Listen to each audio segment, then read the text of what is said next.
ঊনকোটি জেলায় সমীরণ মালাকার হত্যাকাণ্ডে অভিযুক্তের দৃষ্টান্তমূলক শাস্তির দাবি জানিয়ে সরব হল সিপিএম, কংগ্রেস, বিজেপি।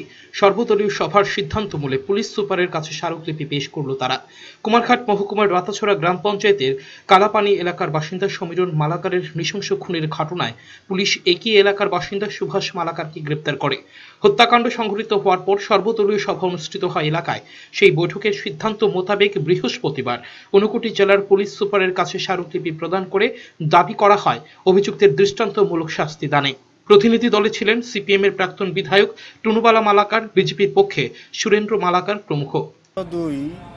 2019 তারিখে রাতাছড়া এলাকার কালাফানি এলাকার একটা মার্ডার হয়েছে।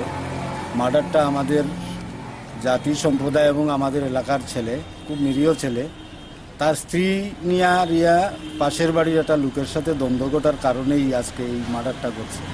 তো এটার লাগিয়া সঠিকভাবে ইনভেস্টিগেশন এবং প্রপার যাতে লোকটা ভালোভাবে শাস্তি পায় এবং চূড়ান্ত যাতে শাস্তি দেওয়া হয়, তার জন্য আমরা এসপি ম্যাডামের কাছে আইছিলাম ওই দাবি নিয়ে। আমরা যথাযথভাবে উনি আমাদের কথা শুনছেন।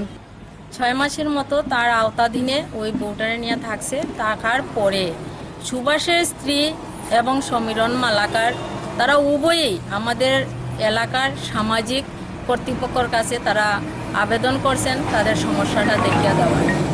এই মর্মে আমরা যখন এলাকাবাসী সবাই আলোচনায় বসি, এখানে সুভাষ মালাকার তার যে সমীরণ মালাকারের স্ত্রীর সঙ্গে অবৈধ সম্পর্ক সেটা পরিষ্কার হয় এবং তারাও স্বীকারোক্তি দেয় এই অবৈধ কাজের সঙ্গে আর যুক্ত থাকতো না, তারা যার যার সংসার করতে রাজি।